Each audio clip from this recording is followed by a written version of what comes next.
તો આયુર્વેદ ક્ષેત્રમાં તમને આવવા માટે પ્રેરણા ક્યાંથી મળી? પણ જ્યારે ત્યાં ગયા અને 200 પેશન્ટ એડમિટ હોય, જે બધી જગ્યાએથી ફરીને આવેલા હોય, આયુર્વેદ એટલે શું? જે કંઈ આયુ પ્રાપ્ત કરવાની વિધિ છે એ બધું આયુર્વેદ કહેવાય. આયુર્વેદ અને મોડર્ન સાયન્સ બંને મુજબ રોગ થવાના કારણ શું? આંખનો ઉપયોગ વધારે થવો, સતત મોબાઈલ, સતત ઇયરફોન કાનમાં, સતત ફૂડ. બધા સ્ટેટ વાઇઝ અલગ અલગ ફૂડ હોય છે, તો એ જાણી વિચારીને જે બનાવવામાં આવ્યા હશે ને. એની ત્યાં સ્પેસિફિસિટી છે જેમ છે. આજકાલ આ બધા હમણાંથી ડિસીઝ બહુ વધી ગયા છે, જેવા કે ઇન્ફર્ટિલિટી છે, હાર્ટ એટેક છે, કે શુગર છે, મેન્ટલ હેલ્થ તો બહુ જ ખરાબ થઈ રહી છે લોકોની. તો આની પાછળનું કારણ શું? આજની લાઈફસ્ટાઈલ સૌથી વધારે કારણભૂત છે. એમાં સૌથી પહેલું ફૂડ. તમે ડોપામિન કીધું, તો ડોપામિન તો એવું સાંભળેલું છે કે સારું હોર્મોન છે, તો કોઈ ડિફરન્સ આવે એમાં? એ વારંવાર જો રિલીઝ થાય, આપણને એની ઈચ્છા થાય, આનંદની ઈચ્છા થયા કરે, વારંવાર જો રિલીઝ થાય તો આપણને એની આદત, નશો.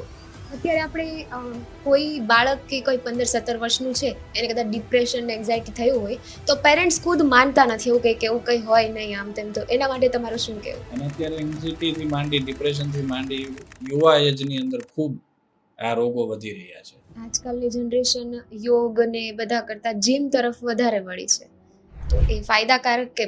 જીમમાં જતા જતા આપણે સપ્લિમેન્ટ લેતા થઈ ગયા છે. એ ધંધો જ ન કરાય. પ્રોટીન વાળા અને મલ્ટીવિટામિન્સના સપ્લિમેન્ટ જે છે ન લેવાય. સેમ વસ્તુ પહેલા માટે બી થઈ કે હોર્મોન્સ ઇમ્બેલેન્સ હોય તો આજકાલ હોર્મોન્સ બેલેન્સ કરવા માટે જે કોર્સ આપે છે. નહીં, હું તો ના જ કહું છું, બરાબર છે. એક્સ્ટ્રીમ કન્ડિશન હોય તો વસ્તુ અલગ છે. આયુર્વેદમાં ચિકિત્સા પ્રણાલી શું છે અને કોની પાસે લેવી જોઈએ?